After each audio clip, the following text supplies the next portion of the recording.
16,000 बोतल cough syrup जबत। Balangir जिला पाटणागढ़ police रविवार विलंबित राति लरम्बा थाना अंतर्गत लुहासिया ग्रामर एक गोदाम घरे चढ़ाऊ कर 16,000 बोतल कफ सिरप जबत करिछि।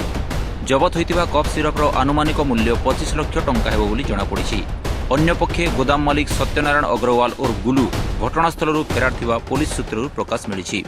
गुलूଙ୍କ नामरे पूर्वरु विभिन्न थाना मामला रहिथिबारु तांको उपरे दृढ़ कार्यानुष्ठान ग्रहण कराजिबो बोली आज थाना परिसर में आयोजित खबरदाता सम्मेलन में बलांगीर एसपी माड़कर संदीप संपत सूचना दैछन्ति।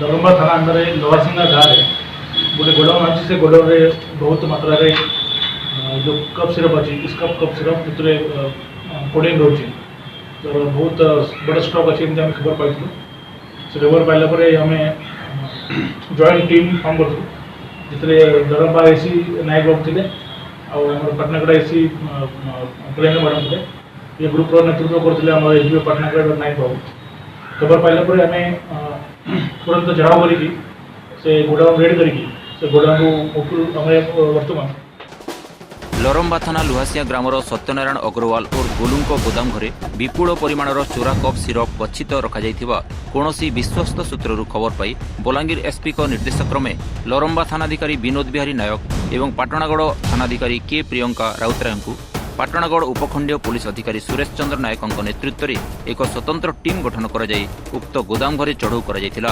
गोदाम घरटी बंद रही बेले खोल सेठारे विपुल परिमाणर एस कप सिरप गच्छित थिबा पुलिस पाइथिला। मजिस्ट्रेट को उपस्थिति में 100 पैकेट कप सिरप को पुलिस जबत करिथिला।